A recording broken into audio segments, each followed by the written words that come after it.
पीछे का रीजन क्या है, मतलब साइंस एंड टेक्नोलॉजी का विषय है लेकिन करंट में किस प्रकार चर्चा में आया, करंट के कारण क्या है वो आप बताइए। तो अब मैं आपको करंट के कारण चर्चा क्यों आई ये मैं आपको बताता हूं। साथियों, हाल ही में क्या हुआ, मुंबई के अंदर बहुत जबरदस्त बारिश आई हुई है। मुंबई में जबरदस्त बारिश आई हुई है और उस बारिश के कारण बहुत सारी जगह जलमग्न स्थितियां बन चुकी हैं, बाढ़ जैसी स्थितियां बन चुकी हैं, लेकिन आईएमडी इसकी सूचना नहीं दे पाया। दोबारा से सुनिए क्या कह रहा हूं, शायद आप इस बात को समझ पाएं। साथियों, मुंबई में इस समय बाढ़ के हालात हैं। बारिश हमेशा मुंबई के अंदर काफी नुकसान पहुंचाती है। इस बार भी बारिश आई, लेकिन इंडियन मीटरोलॉजिकल डिपार्टमेंट किसी भी प्रकार से कोई जानकारी नहीं दे पाया। आप पूछेंगे अच्छा तो हो सकता है सर वो इसलिए जानकारी नहीं दे पाया क्योंकि मुंबई में उनके पास में कोई रडार नहीं होगा। सिंपल है, नहीं बेटा, उनके पास रडार था और उनका रडार मुंबई के अंदर एक जगह है जिसका नाम है कोलाबा ऑब्जर्वेटरी में उनका रडार लगा हुआ था, लेकिन वो रडार जो है वो खराब हो गया। तो बोले कोई ये न्यूज है क्या सर ये? अरे नहीं, थोड़ा सा और सुनिए। फिर न्यूज ये है साथियों कि थोड़े दिन पहले अगर आपको याद हो तो 17 मई को भारत में ताउते नामक तूफान आया था। ताउते, अगर आपने याद रखा हो उसका नाम, तो ताउते तूफान वेस्टर्न कोस्ट से ही इंडिया में आया था। आपको मालूम होगा बहुत सारी क्षति भारत में उसकी वजह से हुई थी। तो जब ताउते तूफान आया तब भी वो उसके बारे में नहीं बता पाया। देखिए, वेस्टर्न तट पर यानी पश्चिमी तट की तरफ कुल 4 तो रडार लगे हैं। इनमें से एक रडार जो है वो बार बार फेलियर के कारण सुर्खियों में आ रहा है। क्यों सुर्खियों में आ रहा है? क्योंकि वो बूढ़ा हो गया है।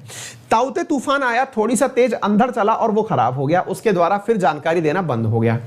पूरी 2 महीने के बाद में उसको 17 जुलाई को फिर तैयार किया गया, कि मतलब 17 जुलाई नहीं, मतलब अभी 2 महीने लग चुके थे। 17 जुलाई तो आज है, अभी 4-5 दिन पहले ही उसने वर्किंग करना शुरू किया और मुंबई में फिर तेज बारिश आ गई क्योंकि वो थोड़ी सी बारिश से खुद खराब हो गया, फिर से खराब हो गया। ये बैक टू बैक जो इसका खराब होना था ये सुर्खियों में आ गया है और ये कहा जा रहा है कि सरकार ने अगर चीजें लगा रखी हैं तो उन्हें दुरुस्त रखे, अदरवाइज इनका कोई मीनिंग नहीं है। इस कारण से ये न्यूज खबरों में आई, लेकिन हमको एक बहुत अच्छा लेसन सिखा गई कि भारत में बारिश को ट्रैक करने का कोई सिस्टम है और उस सिस्टम को कहा जाता है डॉपलर रडार। अब ये डॉपलर क्या है और रडार क्या है, ये दोनों बातें आज हम आपको सिखाने जा रहे हैं। तो आइए मैं आपको इस बारे में थोड़ा विशेषता के साथ बताता हूं। साथियों, इस प्रकार के अंदर मुंबई के कोलाबा में इस प्रकार का एक रडार लगा हुआ है, गोल गोल सा रडार है, डॉपलर रडार है। साथियों, ये इंडियन मेट्रोलॉजिकल ऑर्गेनाइजेशन के द्वारा, जो आईएमडी है डिपार्टमेंट है, उसके द्वारा लगाया गया है। साथियों, तो हम आज सीखने वाले हैं कि रडार आफ्टर ऑल होता क्या है। साथियों, आपने बहुत सारी जगह पर इस प्रकार का एक टावर बना हुआ देखा होगा। आप में से बहुत सारे विद्यार्थी इस प्रकार की चीजों को नोटिस कर ही लेते हैं। आप में से कई तो कहेंगे कि सर हमारे तो घर पे ही लग रहा है, बस थोड़ा छोटा जरूर है लेकिन लग ऐसा ही रहा है ना, जिसे आप डिश का एंटीना कहते हैं।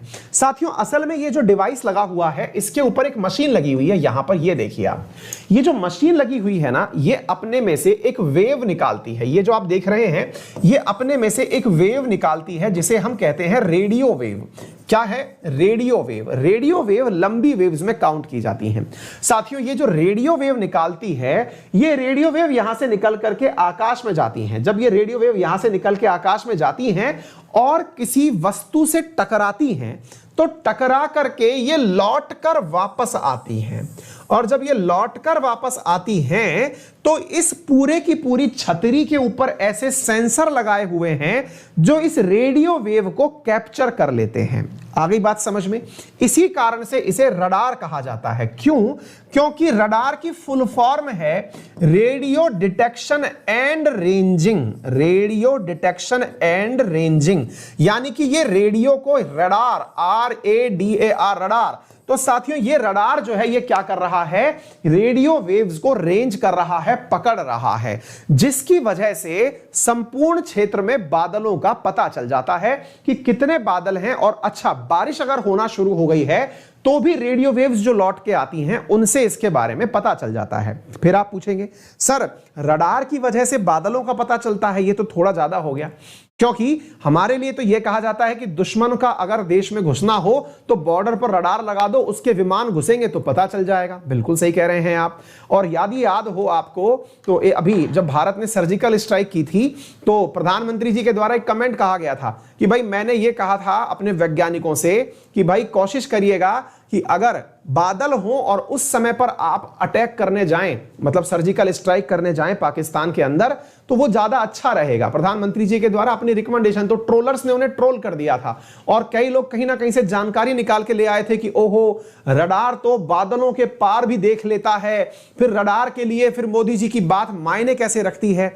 मैं मोदी जी की प्रशंसा में, तारीफ में बात नहीं कर रहा हूं, लेकिन आपको जानकारी देना चाह रहा हूं कि जो रडार है ये अलग अलग प्रकार के होते हैं। कई रडार केवल बादलों तक ही जा पाते हैं और उनकी जानकारी के हिसाब से आईएमडी के जो रडार हैं वो रडार कर क्या रहे हैं, केवल बादलों तक ही जा रहे हैं, ऊपर जा ही नहीं रहे। उनकी रेंजिंग अलग प्रकार की हो रखी है, वो बादलों से ही रेडियो वेव को रिपर्स करके वापस दे रहे हैं। इसका जीवंत उदाहरण आप देख भी रहे हैं। इसके खराब होने से मुंबई की बारिश का पता नहीं चला, क्योंकि ये बादलों के लिए ही लगाए गए हैं। आ गई बात समझ में? तो रेडियो वेव्स वापस से रिफ्लेक्ट होकर बादलों से भी वापस आ जाती हैं। इवन रेन से भी बादलों से वापस रेडियो वेव चली आती हैं और उसी से अंदाजा लगाया जाता है। अब इसमें एक प्रक्रिया का और उपयोग किया जाता है और वो है डॉपलर।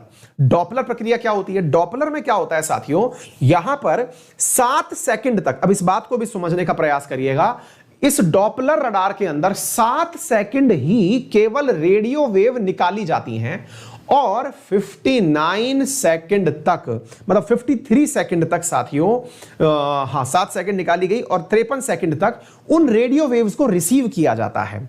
तो इसमें होता क्या है मैं आपको बताता हूं। डॉपलर शब्द का क्या मीनिंग है साथियों? आपने पहले एक इफेक्ट का नाम सुना होगा जिसका नाम है डॉपलर इफेक्ट। डॉपलर इफेक्ट क्या होता है? यदि कभी आपने स्टेशन पे खड़ा होके गुजरती हुई ट्रेन को फील किया हो तो आपको पता चला होगा कि ट्रेन जब दूर होती है तो उसके हॉर्न की आवाज थोड़ी धीरे आती है, लेकिन जैसे जैसे वो हमारे नजदीक आती है तो उसका हॉर्न हमें बहुत पैनिक करता है। जब वो हमारे बिल्कुल नजदीक आती है तो बहुत तेज आवाज होती है, फिर वो हमसे दूर चली जाती है तो आवाज कम होती चली जाती है। इस प्रभाव को डॉपलर इफेक्ट कहा जाता है, जो सापेक्षिक गति से नापा जा रहा है। साथियों, बारिश को नापने में भी डॉपलर रडार का उपयोग किया जाता है। इसके अंतर्गत जो भी बारिश है इसकी कैलकुलेशन इस आधार पर की जाती है कि यह बारिश कितनी ज्यादा होगी, डॉपलर इफेक्ट का अंदाजा लगा करके कि अगर बारिश इतनी गति से नीचे आ रही है तो इतनी ज्यादा बारिश हो सकती है। तो यह याद रखना, डॉपलर और रडार दोनों मिलाकर के यहां बारिश का अनुमान लगाया जाता है। आईएमडी के द्वारा संपूर्ण भारत के अंदर बहुत सारे सेंटर्स पर ऐसे रडार लगाए हुए हैं जो वर्तमान में चर्चा का कारण बने हुए हैं। उम्मीद है आप लोगों को यह बात समझ में आ गई होगी। भारत के द्वारा साथियों इसरो की मदद से बहुत से सैटेलाइट्स भी भेजे जाते हैं।